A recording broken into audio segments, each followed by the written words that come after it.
Hello friends, welcome to গল্পের বৈঠক। আমি রূপসা আবার চলে এসেছি আপনাদের জন্য আরেকটি গল্প নিয়ে। আর আজকে আমি নিয়ে এসেছি আমাদের গল্পের বৈঠক অরিজিনাল সেকশনের জন্য আরেকটি নতুন গল্প, মরীচিকা উমরপুরের গুপ্তধন। লেখিকা শ্রাবণী কর্মকার। শ্রাবণী কর্মকার বর্তমানে ক্যালকাটা ইউনিভার্সিটির লেডি ব্রেবন কলেজের পদার্থবিদ্যার ছাত্রী। তার বাড়ি মালদায়, তবে পড়াশোনার জন্য তার এখন কলকাতাতেই থাকা হয়।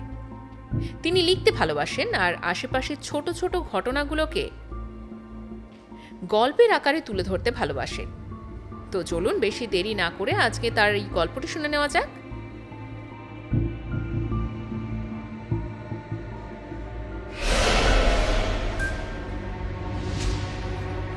মা, মা যেও না, মা, মা যেও না, আমায় ছেড়ে, মা। এই বলে চিৎকার করে ঘুম থেকে উঠে পড়ল মেঘনা।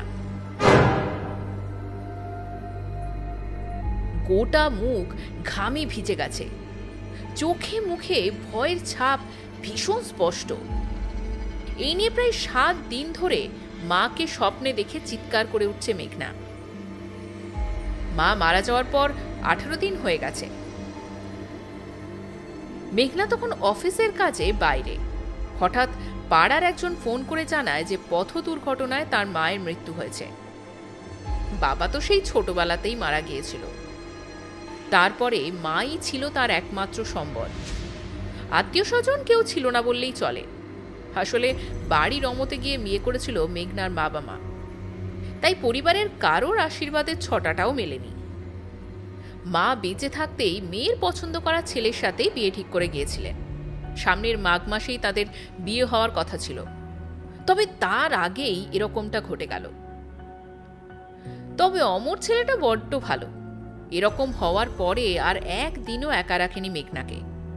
কাজকর্ম শেষ হতে না হতেই ছোট করে নিজেদের মধ্যেই বিয়েটা সেরে ফেলে, যদিও এর জন্য অনেক কথাই শুনতে হয়েছিল। মা মারা যাওয়ার পর পুরো চুপচাপ হয়ে গেছে মেঘনা। শেষবারের মতো মায়ের মৃতদেহের পাশে বসেও এক ফোঁটাও চোখ দিয়ে জল ঝরেনি। কারোর সাথে একটাও কথা অবধি বলেনি। এখন যতটুকু না বললেই নয় সেটুকুই বলে। মেঘনাকে জড়িয়ে ধরে চোখে মুখের ঘাম মুছিয়ে অমর বলল, কি হলো মেঘনা? কোনো খারাপ স্বপ্ন দেখলে আবার? আমি আজ আমার মাকে দেখলাম স্বপ্নে। আজও না মা ওই লাল শাড়িটা পরে নিচেই চলছিল। আমি কতবার ডাকলাম, আমার দিকে একবার ঘুরেও তাকালো না। অত ভেবো না, তুমি শুয়ে পড়ো, আমি ঘুম পাড়িয়ে দিচ্ছি। বালিশে মাথা রেখে গুটিসুটি দিয়ে শুয়ে পড়ল মেঘনা। মাথায় হাত বোলাতে বোলাতে একসময় অবশেষে ক্লান্ত চোখ দুটোয় ঘুম নামল।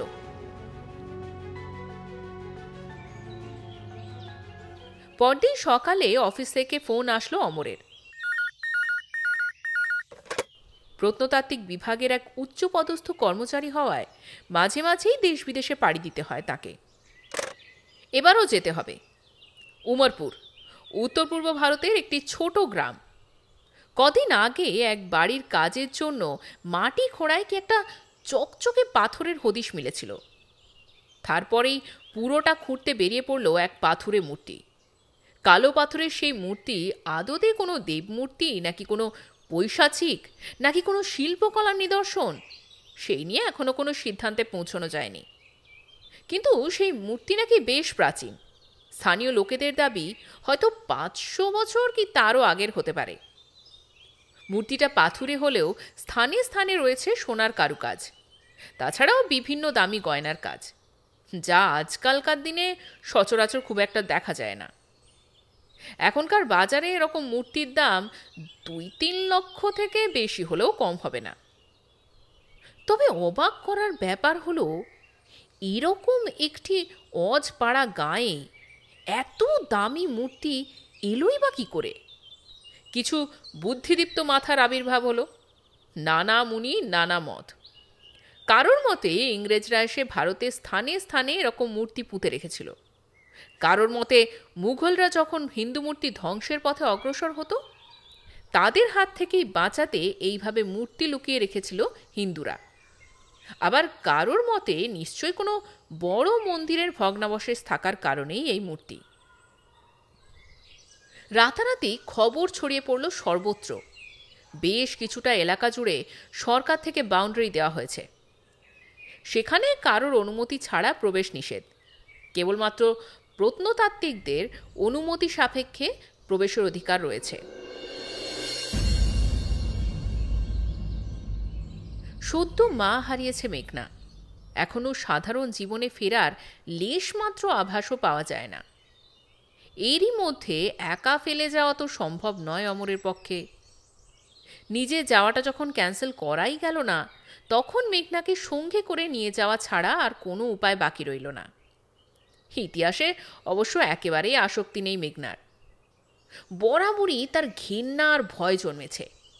অচেনা জায়গায় গিয়ে এসব নিয়ে ঘাঁটাঘাঁটি করার কথা ভেবেই তার গা শিউরে ওঠে।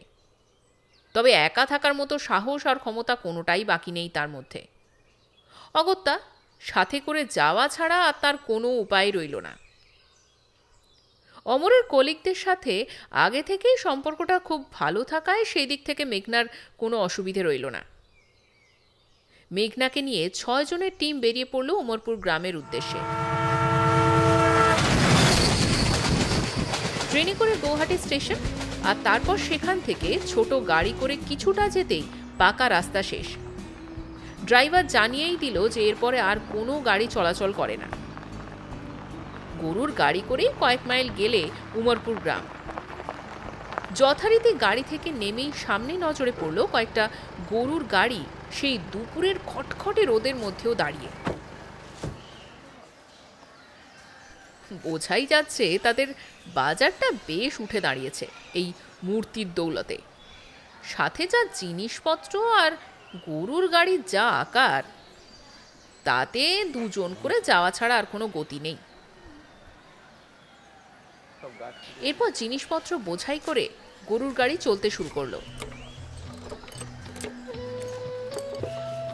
আর সাথে সাথে প্রকৃতি দেবী যেন তার রূপের আভা তাদের চোখের ওপরে ঢেলে ফেলল।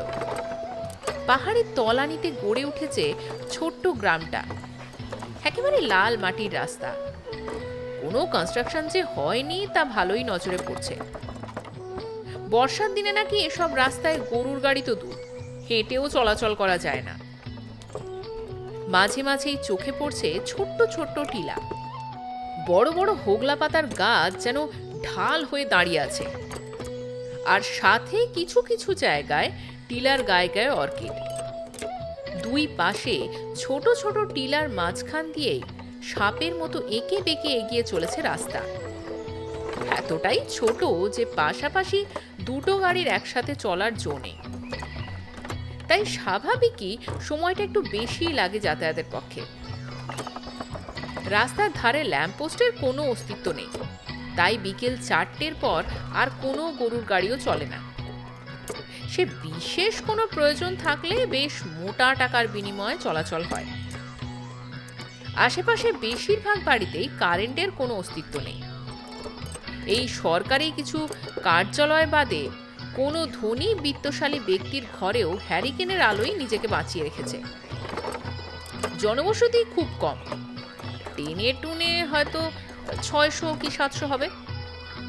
দেখেই মনে হয় যেন বর্তমান যুগ থেকে প্রায় 200-300 বছর পেছনে এসে পৌঁছেছে। আকাশে তখনও সূর্যের দেখা মিলছে, কিন্তু তাও আশেপাশের বাড়িতে সন্ধ্যার ধ্বনি শুরু হয়ে গেছে। কিছু রাখালের দল গরুর পাল নিয়ে হইতো হইতো করে ঘরে যাচ্ছে। ছোট ছোট বাচ্চারা দৌড়োদৌড়ি করে কাদা মাখা অবস্থায় ঘরে ঢুকছে। বোঝা গেল এখানে খুব তাড়াতাড়ি পুরো গ্রামটা ঝিমিয়ে পড়ে রাত্রির ঢল নেমে আসে। গরুর গাড়িটা একটা ছোট বাড়ির সামনে এসে দাঁড়িয়ে বলল, হ্যাঁ সাব, हम लोग आ गए। মেঘনা হঠাৎ বলে উঠল, কেন আর যাবে না? এখনো তো 1 মাইল মতো বাকি। অমর বেশ খানিকক্ষণ অবাক হয়ে তাকিয়ে থেকে জিজ্ঞাসা করল, তুমি কি করে জানলে? এসেছো নাকি আগে কখনো? না তো, জানি না, মনে হলো, কিন্তু আগে তো কখনো আসিনি। অবশ্য ছোটবেলায় এসে থাকলে জানি না, সেরকম কিছুই মনে নেই।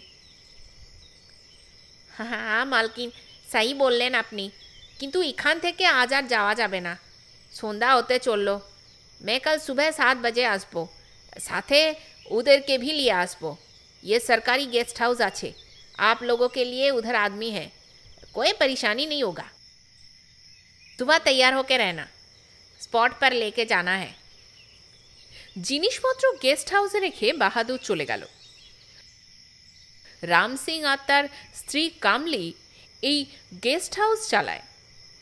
বিনিময়ে সরকার থেকে তাদের পারিশ্রমিক মেলে। আগে কেউ তেমন না এলেও এখন এই জায়গার কদর খুব বেড়েছে। এর আগে একবার ভোটের সময় বড় নেতা পর্যবেক্ষণে এসে তখনই এটা তৈরি করিয়েছিলেন। পাশেই বিদ্যুতের কাজ শুরু হয়েছে।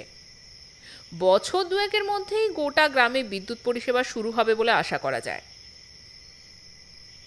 এখানে 3টে ঘর পাওয়া গেছে। এক ঘরে অমর আর মেঘনা, আর বাকি 2 ঘরে দুজন দুজন করে কলিগরা। খুব ছোট গুপচি ঘর। ঘরের ভেতরে একটা বিছানা আর দেওয়াল আলমারি শুধু। তবে রানিং ওয়াটার আর ইলেকট্রিসিটির ব্যবস্থা যে এরকম একটা গন্ডক গ্রামে রয়েছে সেই অনেক। হাত মুখ ধুয়ে কিছুক্ষণ গল্পগুজব করে রাতের খাবার খেয়ে সন্ধে 7টা বাজতে না বাজতেই যে যার ঘরে গিয়ে শুয়ে পড়ল। আজ সারাদিন যা ধকল গেছে, তারপর কারো শরীরেই আর চলার ক্ষমতাটিও নেই। তারপর আবার কাল কাজের দিন, সব পরীক্ষা নিরীক্ষা করতে হবে। বাইরে রাত্রিটা খুব জোরালো হয়ে এসেছে। পাহাড়ের ছাউনিতে গ্রাম, তাই মে মাসেও ঠান্ডার ভাবটা রয়েই গেছে। বাইরে মেঘগুলো ভেসে ভেসে এসে কাচের জানলায় ধাক্কা খেয়ে ক্রমশ নিজেদের অস্তিত্ব হারিয়ে ফেলছে। মাঝে মাঝেই শোনা যাচ্ছে কিছু হুতুম প্যাঁচার আওয়াজ। সব মিলিয়ে ঠিক যেন একটা অলৌকিক জগতের সৃষ্টি হয়েছে। সারাদিনের পরিশ্রমের পর শরীরটা বিছানার সাথে যেন মিশে গেছে অমরের, পুরোপুরি তন্দ্রাচ্ছন্ন। এরপরে হঠাৎ কিছুর একটা চিৎকারে ঘুম ভেঙে গেল। চোখ খুলতেই সামনে মেঘনা। কোনো বিভীষিকা দেখে যেন প্রাণ বেরোনোর উপক্রম হয়েছে। দৌড়তে দৌড়তে এসে সপাট করে মাটিতে লুটিয়ে পড়ল। সাথে সাথে ছুটে গিয়ে মেঘনাকে তুলে বিছানায় শুয়ে দিল অমর। তারপরে একে একে রাম সিং, কামলি আর বাকি কলিগরা ছুটে এসেছে তার চিৎকার শুনে। অমরের চোখে মুখে ভয় আর দুশ্চিন্তার ছাপ সুস্পষ্ট। কয়েকবার চোখে মুখে জল ছেটাতেই জ্ঞান ফিরে এলো মেঘনার। শক্তভাবে দুহাত দিয়ে অমরের জামাটা ধরে রেখে কাঁপতে কাঁপতে বিড়বিড় করে বলতে লাগলো, আমি দেখলাম, আমি আমি তারপরে নিজের মাথাটা অমরের বুকে গুঁজে দিয়ে আরো কাঁপতে থাকলো। মেঘনাকে দুহাত দিয়ে জড়িয়ে ধরে মাথায় হাত বোলাতে বোলাতে শান্তভাবেই অমর জিজ্ঞেস করলো, কি হয়েছে মেঘ? একটু খুলে বলো, না হলে বুঝবো কি করে? কাপা কাপা গলায় চোখ বুজেই মেঘনা বিড়বিড় করে বলল, আমি বাথরুম থেকে আসার সময় দেখলাম মা মা ওই লাল রঙের শাড়ি, ওই লাল রং বারান্দার ধার ধরে হেঁটে চলছে। আমি কতবার ডাকলাম, মা কিছুতেই শুনলো না। আমি পেছনেই যাচ্ছিলাম। মা ঘুরে তাকালো, তারপরে না না, আমি আর কিছু মনে করতে পারছি না। মায়ের মুখটা কেমন থেতলে গেছে অমর। না না না, আমি কিছুতেই বিশ্বাস করতে পারছি না। কিছু করো অমর, কিছু করো। মা শান্তি পাচ্ছে না। আমার মা, ও মা, তুমি কেন ছেড়ে চলে গেলে মা আমাকে? অমর বারবার ভুলিয়ে রাখার চেষ্টা করলেও কোনো লাভ হলো না। কিছুক্ষণ অঝরে কাঁদার পর অমরের বুকেই শুয়ে পড়ল মেঘনা। বিছানায় শুয়ে দিয়ে মাথায় হাত বোলাতে বোলাতে মেঘনার পাশেই বসে থাকলো সারা রাত। কিছুক্ষণ বাদে এক কলিগ এসে বাইরে ডেকে নিয়ে গিয়ে পরামর্শ দিল যে মেঘনাকে নিয়ে কলকাতায় ফিরে যাওয়ার জন্য। সত্যি মেঘনার ব্যাপারটা আর ফেলে রাখা যাবে না। তাড়াতাড়ি কলকাতায় ফিরে কোনো সাইকিয়াট্রিস্টকে দেখাতেই হবে। সকালবেলা উঠেই হেড অফিসে আর্জি জানায় এই কাজ ছেড়ে কলকাতায় ফিরে যাওয়ার জন্য, কিন্তু কোনো লাভই হলো না। অগত্যা এক মহিলা পরিচারিকা ঠিক করা হলো যে সব সময় মেঘনার পাশে ছায়ার মতো থাকবে, যতক্ষণ না অমর কাজ সেরে গেস্ট হাউসে ফিরছে। সকাল থেকেই আকাশ ভাঙা বৃষ্টি, চারিদিকে এক হাঁটু জল জমে গেছে, সাথে ইন্দ্রদেবের তাণ্ডব, গুড়গুড় করে শোনা যাচ্ছে মেঘের আর্তনাদ, আর সাথে ভয়ঙ্কর বাজ পড়ার শব্দ। গ্রাম্য পরিবেশে একটু কিছু হলেই লোডশেডিং হয়ে যাওয়াটা ভীষণ কমন। তার মধ্যে বাইরের যা পরিস্থিতি, তাতে যদি লাইনের পোল ভেঙে 5-6 দিনও কারেন্ট না আসে, তাতেও কেউ অবাক হবে না। একেই তো খুব কম কয়েকটা সরকারি দপ্তরে ইলেকট্রিসিটি এসে পৌঁছেছে, তার মধ্যে কোনো অসুবিধে হলে শহর থেকে লোক আসা ছাড়া গতি নেই। ভরসা কেবল হ্যারিকেনের আলো। তবে সেও যে এই পরিস্থিতিতে কতক্ষণ সামাল দিতে পারবে তার কোনো ঠিক নেই। বাইরে ঝড়ের দাপটটা বেড়েই চলেছে। সকাল 10টার সময়ও সন্ধ্যের মতো অন্ধকার নেমে এসেছে। বারান্দার সামনে নারকেল গাছটা মাতাল ছন্দে দুলে চলেছে, এই বুঝি ছাদে এসে ভেঙে পড়ে। কিছু ছোট পাখি দিশেহারা হয়ে আশ্রয় নিয়েছে বারান্দার পাশের এক খুপড়িতে। এই পরিস্থিতিতে বাজার যাওয়া আর সম্ভব হয়নি, তাই সকলের জন্য সবজি আর খিচুড়ির ব্যবস্থাই হলো। কারোর পক্ষে আজ আর কাজে বেরোনো সম্ভব না হওয়ায় দুপুরে খাওয়া দাওয়ার পর একটা আড্ডার আসর জমল। জীবনের কিছু সেরা মুহূর্ত সবাই এক এক করে তুলে ধরল। মেঘনা আর অমর নিজেদের সেই প্রথম দেখা হওয়া থেকে শুরু করে ছোট ছোট খুনসুটি সবই মেলে ধরলো তাদের সামনে। বিকেলের দিকে বৃষ্টিটা একটু থেমেছে, আকাশে লালচে আভা ফুটে উঠেছে সবেমাত্র, সাথে পাখিদের কিচিরমিচির ভরিয়ে তুলেছে চারপাশ। তবে রাস্তায় জল তখনও নামেনি, তাই বাইরে বেরিয়ে আশপাশটা দেখার ইচ্ছে থাকলেও তার পূরণ হলো না। পরিবেশ শান্ত হলেও ইলেকট্রিসিটি তখনও আসেনি।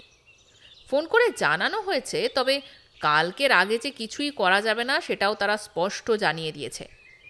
খানিক বাদে বাহাদুর হ্যারিকেন হাতে এসে হাজির, জানিয়ে দিল যে কাল দিনের অবস্থা ঠিক থাকলে 7টার মধ্যে এসে পৌঁছবে গরুর গাড়ি নিয়ে। সন্ধ্যের দিকে একটু চা আর সাথে তেলে ভাজা নিয়ে গানের আসর বসিয়েছে সকলে।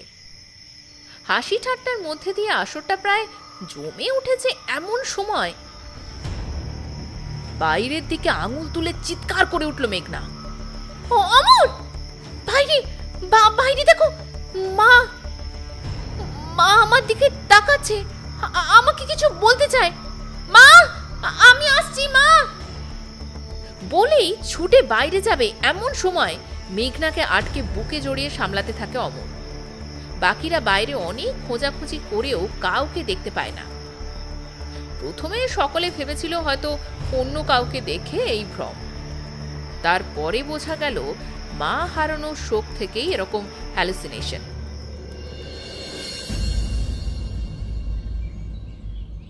পরিচারিকা কুসুমের বেরোনোর আগেই অমর তাকে বার করে বুঝিয়ে দিল, কাল থেকে কাজ শুরু হলে বেশ অনেকটা সময় বাইরেই কাটাতে হবে, তাই মেঘনাকে কোনো মতেই সে যেন একা না ছাড়ে, সারাক্ষণ যেন ছায়ার মতো সঙ্গে থাকে।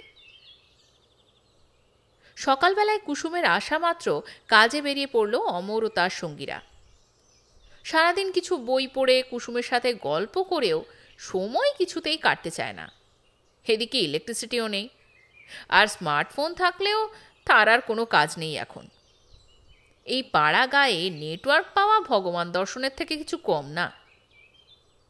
এমনিতে বই পড়তে খুব ভালোই বাসে মেঘনা, সেই মতো সাথে বেশ কয়েকটা উপন্যাসের বই আগে থেকেই নিয়ে এসেছিল। কিন্তু একটা মানুষ কতই বা আর বই পড়বে, সারাদিন তো আর বইয়ে মুখ গুজে বসে থাকা যায় না। ওদিকে কুসুমের ভাষাও আবার ঠিকঠাক বোঝা যায় না। প্রতিদিন সেই একই রুটিন, ঘুম থেকে উঠে গুছিয়ে অমরকে কাজে পাঠানো, সারাদিন কিছু বই পড়া, আর বারান্দায় দাঁড়িয়ে কাক পাখিদের দিকে চেয়ে থাকা।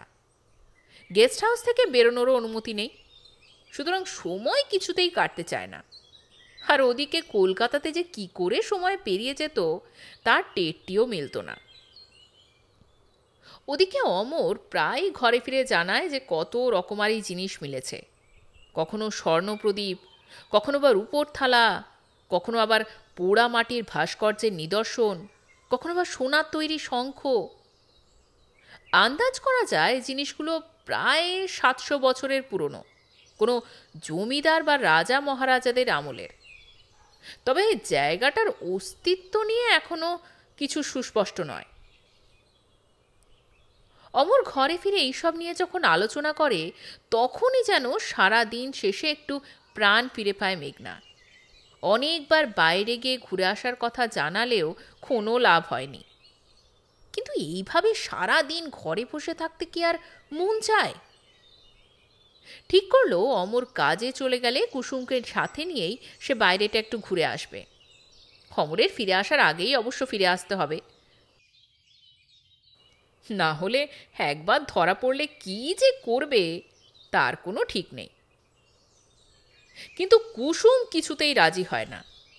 এইবার যে ঝামেলা নিজের কাঁধে নেবে। একেই তো দিদিমণির এরকম হলো, কখন কি দেখে, কখন কি করে, তার মধ্যে যদি কিছু হয়ে যায় কেউ কি আর ছেড়ে কথা বলবে? তবে বেশি দিন আর না বলে থাকতে পারল না কুসুম। কিছু মোটা টাকার লোভ আর অন্যদিকে দিদিমণির কাতর করা অনুনয়। সত্যি তো, দিদিমণির জায়গায় কুসুম থাকলেও এভাবে ঘরে বন্দি হয়ে কি থাকতে পারত? তার মধ্যে দিদিমণি আবার শহরের বাইরে কাজ করে, এভাবে কি পারে? গ্রাম আগে কখনো দেখেনি, সুতরাং সেই ইচ্ছেই বা চেপে রাখবে কি করে? সব কিছু বুঝে শেষ পর্যন্ত দিদিমণির কথায় রাজি হলো কুসুম। সুযোগটাও চলে এলো খুব তাড়াতাড়ি। একদিন বেরোনোর আগে অমর জানিয়ে গেল যে ফিরতে একটু দেরি হবে। কুসুম যেন দিদিমণির ঠিক মতো খেয়াল রাখে।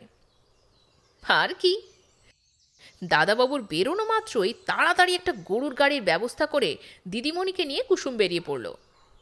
নিজের গ্রাম দেখানোর দায়িত্ব পেয়েছে এক শহুরে মেম সাহেবকে। এই কাজে সে যদিও দক্ষ, তবে এইবার একটু মনে ভয়ও রয়েছে। দিদিমণি যে কখন আবার কি কাণ্ড ঘটিয়ে বসে।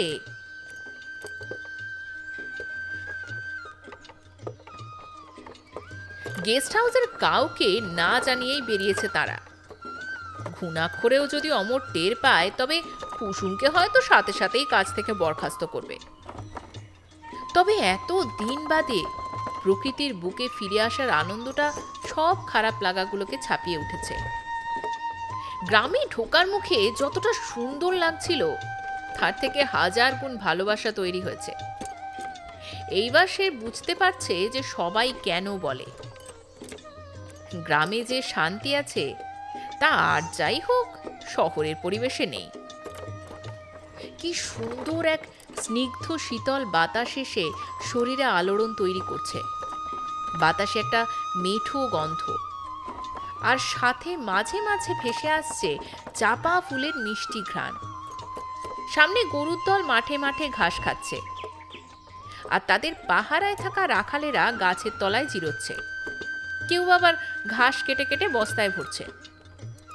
রোদ খুব কড়াভাবে উঠলেও মাটির রাস্তা তখনও পুরোপুরিভাবে শুকোয়নি।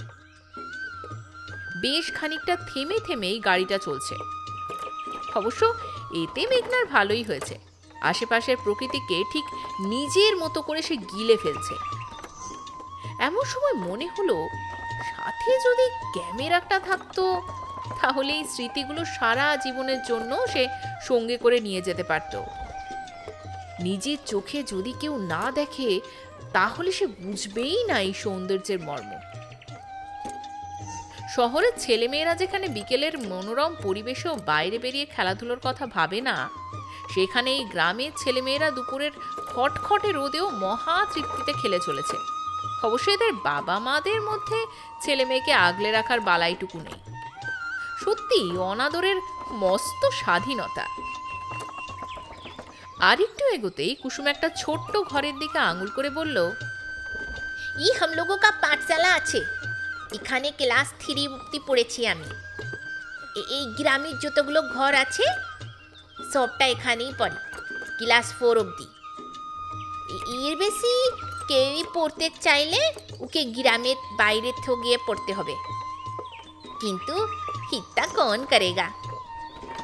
वो 2 और 3 ठो बच्चा जाए, बस और कोई नहीं। এখানের মানুষদের জীবনযাত্রা না দেখলে মেঘনা হয়তো কখনো বুঝতেও পারতো না যে শহরে তাদের জনজীবন কতটা সোজা আর আরামের। তবে এই মানুষগুলোর মধ্যে যে শান্তিটা আছে সেটা শহরে একদমই নেই। একে অপরকে নিচু করতে, নিজেকে শ্রেষ্ঠ করতে মানুষ এতটাই ব্যস্ত যে জীবনটাই উপভোগ করতে ভুলে গেছে। আস্তে আস্তে সূর্যের তেজ যখন কমতে শুরু করেছে, ঘড়িতে তখন 3টে বাজে। সাথে করে নিয়ে আসা রুটি তরকারি তিনজনে গাছের তলায় বসে খেয়ে একটু জিরিয়ে নিল। বেলা হয়ে এসেছে দেখে কুসুম দিদিমণিকে নিয়ে গাড়িতে উঠতে উঠতে বলল, এই সময় না বেরোলে দাদাবাবুর ফেরার আগে গেস্ট হাউসে পৌঁছানো যাবে না। সূর্য আস্তে আস্তে ডুবতে বসেছে। আকাশটা একটু একটু করে কমলাটে হতে শুরু হয়েছে। এতক্ষণ যেই রাখালরা পাশে বসে জিরোচ্ছিল, তারাও রাস্তা ধরে এগোতে শুরু করেছে গরুর পাল নিয়ে।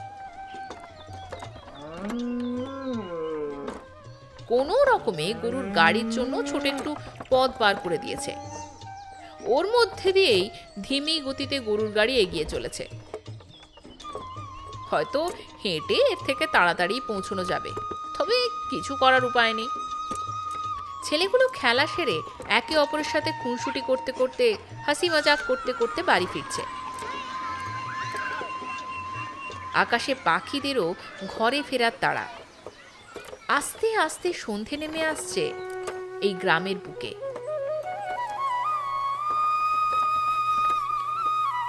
আর ততই রাস্তাঘাটগুলো জনমানবহীন এক শ্মশানে পরিণত হচ্ছে। খুব স্বাভাবিকভাবেই এই পরিস্থিতিতে কেউ একা বাড়ি থেকে বেরোতে চাইবে না। তাই 4টে বাজতে না বাজতেই গ্রামবাসীরা নিজেদের ঘরের দোর কেন টেনে ফেলে তাই নিয়ে আর কোনো প্রশ্ন নেই। ঘরে ফিরে হাত পা ধুয়ে বিছানায় শুয়ে বইটা নিয়ে একটু সবে পড়া শুরু করেছে, এমন সময় অমর ফিরে এলো কাজ থেকে। উফ, কি বাঁচানটাই না বেঁচেছে! আর একটু দেরি করলেই আজ আর রক্ষে থাকতো না।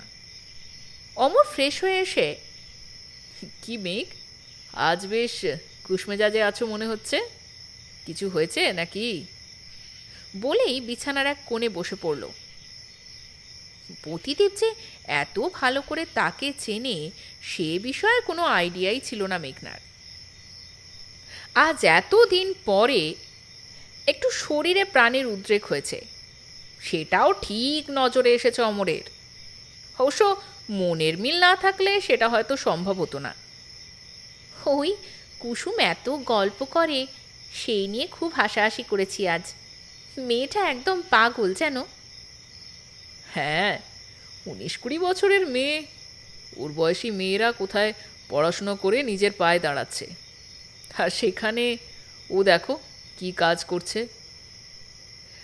যাই হোক, শোনো, একটা বিশাল বড় খবর আছে।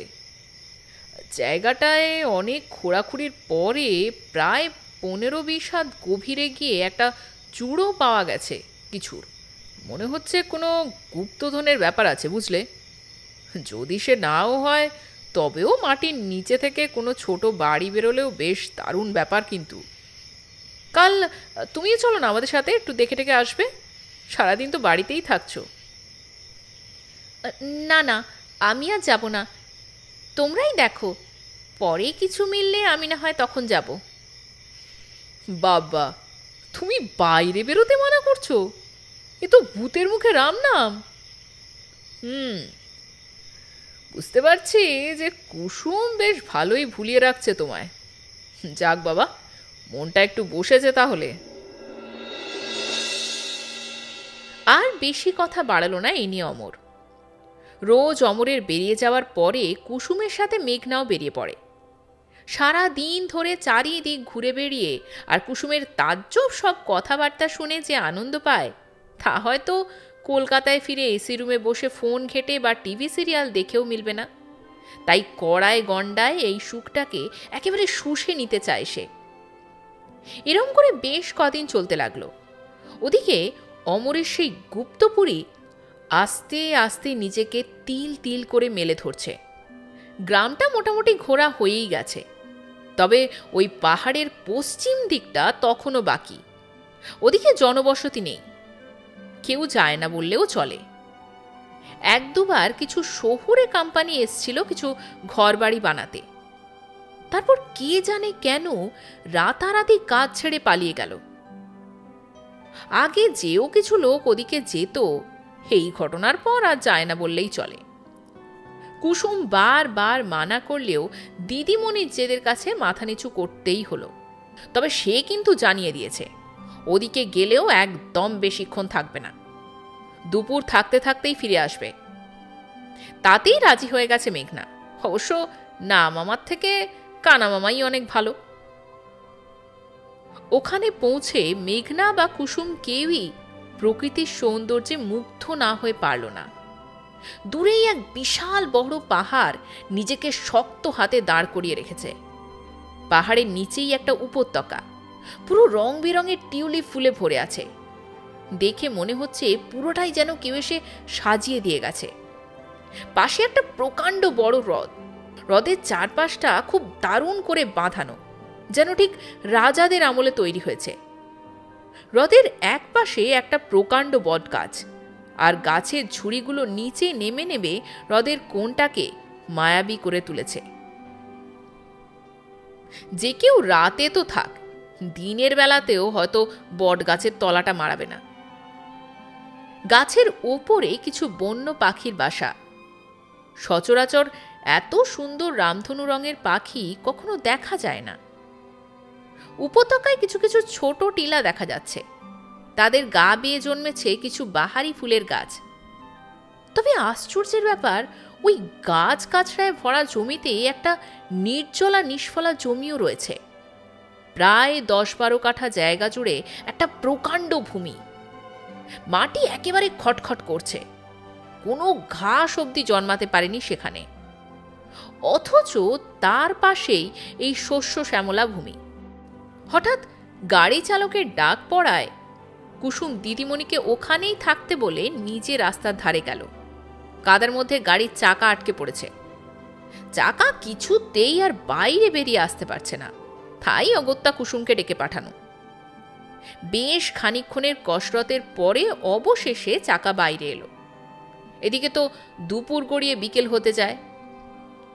ও দিদিমণি, কখন থেকে দাইকে যাচ্ছি, রা কাটো না কেন? এই তো ওর সাথে কথা বলছিলাম রে। কারটার সাথে? এখানে তো তুমি আর আমি ছাড়া আর কেউ নেই। কি বলছো? ওই তো এমা, এখানেই তো ছিল। তুমি দেখলে না ওই ঘোমটা টানা মেয়েটা?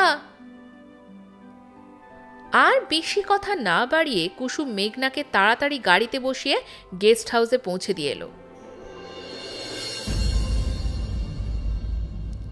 ঘরে ফিরেই প্রশ্নের মেঘ ঘিরে ফেলল মেঘনাকে।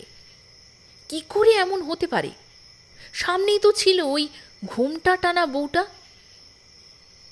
জায়গাটা নিয়ে কত কি বলছিল। তাহলে কুসুম কেন দেখতে পেল না ওকে? আর আমি পেছনে ঘুরতেই কি করে উধাও হয়ে গেল? আর কিছু ভাবতে পারছি না।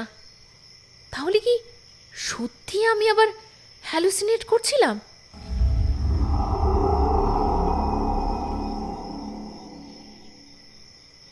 বারান্দায় দাঁড়িয়ে দাঁড়িয়ে চায়ের কাপে চুমুক দিতে দিতে আকাশ পাতাল ভাবছে মেঘনা। এমন সময় অমর এসে হাজির।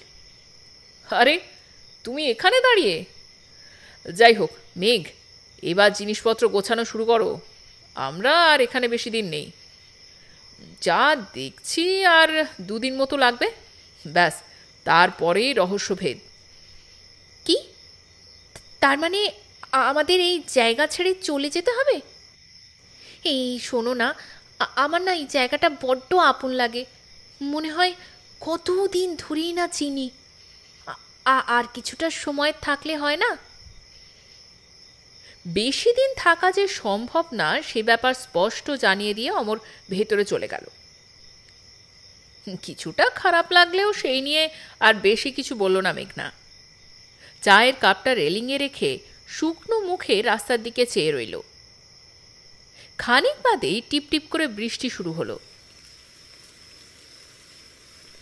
নিজের দু হাতকে বাইরের দিকে বাড়িয়ে দিয়ে হাতের মধ্যে বৃষ্টির জল ধরে মুখের মধ্যে কয়েকবার ছিটিয়ে চুপচাপ দাঁড়িয়ে রইল। সেই রাতে আর বেশি কথা না বলে খাওয়া দাওয়া সেরে চুপচাপ শুয়ে পড়ল মেঘনা। হাবভাব দেখে অদ্ভুত লাগলেও সেই নিয়ে আর কোনো ঘাটাঘাটি না করে নিজেও তাড়াতাড়ি শুয়ে পড়ল অমর।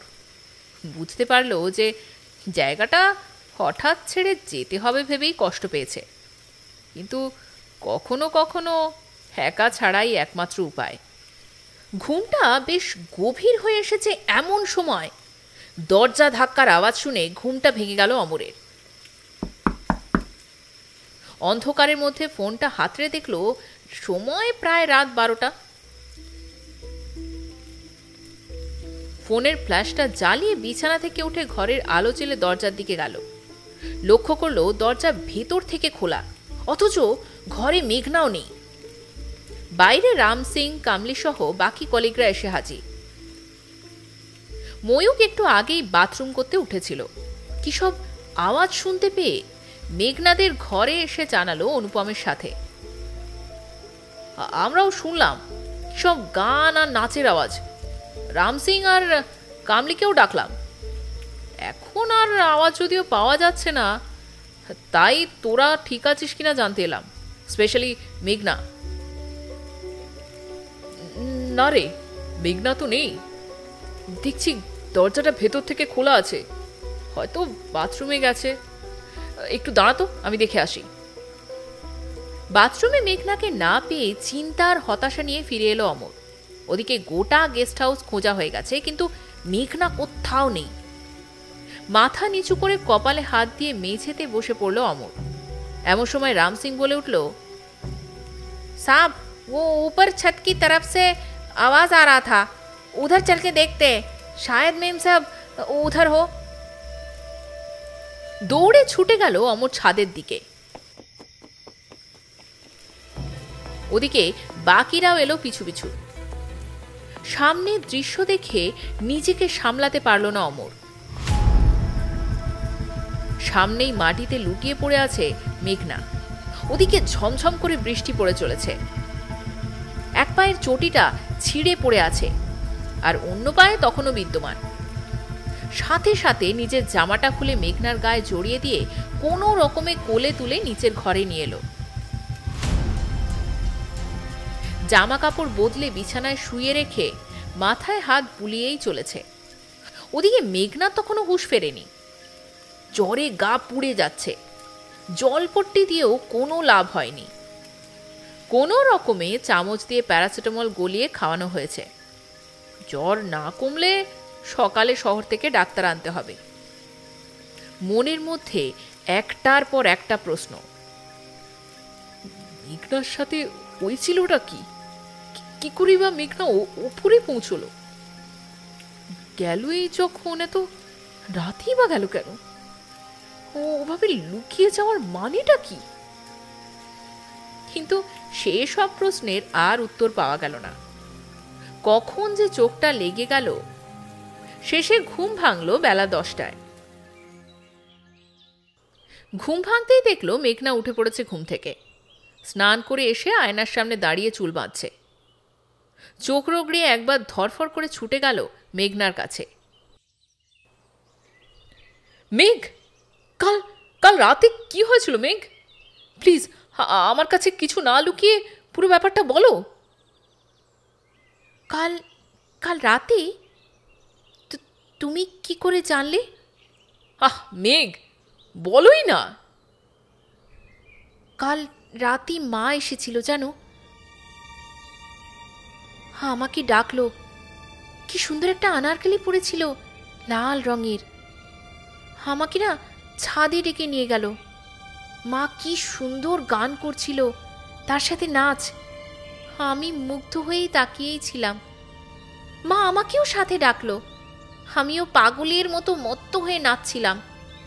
আমি নাচছিলাম আর মা একটু একটু করে সরে যাচ্ছিল। আমি চিৎকার করে মাকে ডাকছিলাম, কিন্তু তারপরে আমার আর কিচ্ছু মনে নেই। যখন ঘুম ভাঙলো আমি দেখলাম তুমি আমার পাশে শুয়ে আছো। কি করবে কি বলবে বুঝতে না পেরে হন্তদন্ত হয়ে ঘর থেকে বেরিয়ে হেড অফিসে ফোন করলো অমর। প্রায় 1 ঘন্টা পরে শুকনো মুখে ফিরে এলো সে। মেঘ, আমাকে একটু শহরে যেতে হবে। তুমি প্লিজ নিজের খেয়াল রেখো। তোমাকে নিয়ে আমার ভীষণ চিন্তা হচ্ছে যে, কিন্তু আমিও তো নিরুপায়। তোমাকে নিয়ে ফিরে যাওয়ার কোনো উপায়ও নেই আমার। আরও বেশ কদিন থাকতেই হবে। সব রেকর্ড জমা দিতে হবে, ওদিকে স্পটের দিকেও নজর রাখতে হবে। অনেক কাজ মেঘ, অনেক কাজ। যাগে, আমি বেরোচ্ছি। তুমি কিন্তু কুসুমের সাথেই থেকো সবসময়, কেমন? অমর বেরোনো মাত্র কুসুমকে নিয়ে আবার বেরিয়ে পড়ল মেঘনা।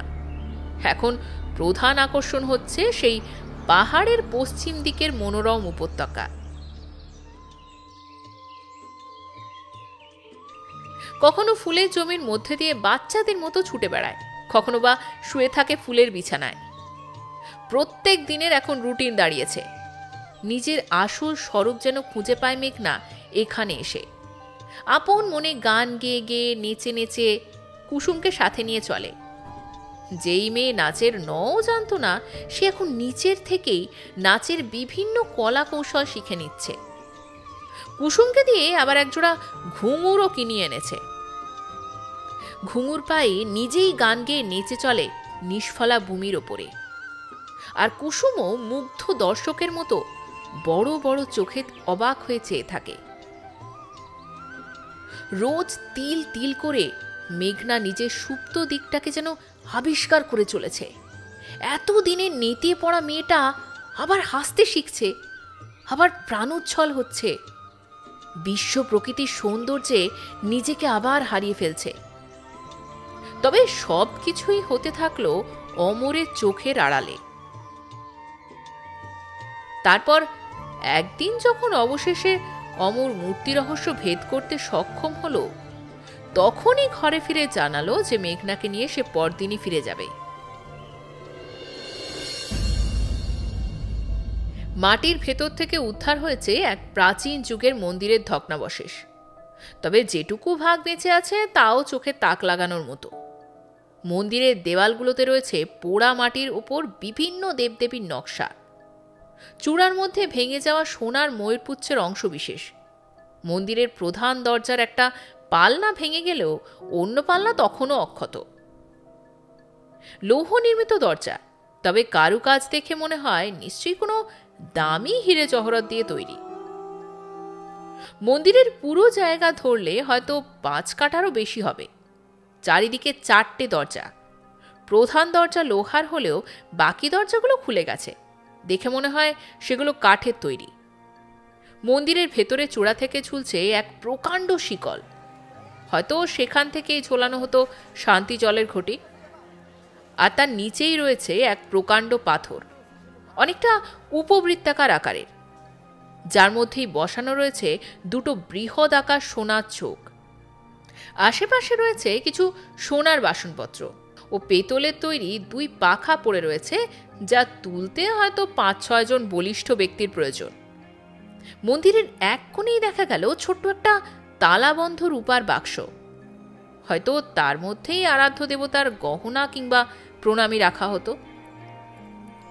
সকলে যখন এই গুপ্তধন দেখে চাঁদ দেখার মতো তৃপ্তি পাচ্ছে, অমর লক্ষ্য করল মেঘনার চোখে মুখে তেমন কিছু ভাবই নেই।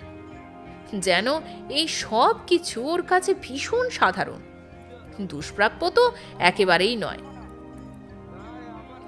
কি মেঘ, এই গুপ্তধন দেখে তোমার খুশি হচ্ছে না? এইসব পাওয়া তো বিশাল ভাগ্যের ব্যাপার।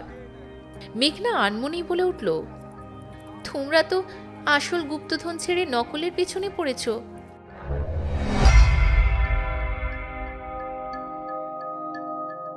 আপনারা শুনছিলেন মরীচিকা উমারপুরের গুপ্তধন গল্পটির প্রথম পর্ব।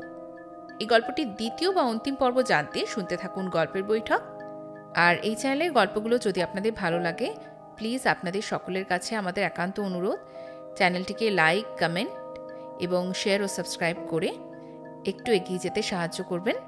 আর সাবস্ক্রাইব করার সঙ্গে সঙ্গে নোটিফিকেশন পাওয়ার জন্য অবশ্যই বেল আইকনটিকেও ক্লিক করতে ভুলবেন না। আজকে তবে এ পর্যন্তই। পরে আবার দেখা হচ্ছে এই গল্পেরই দ্বিতীয় পর্বের সঙ্গে। নমস্কার।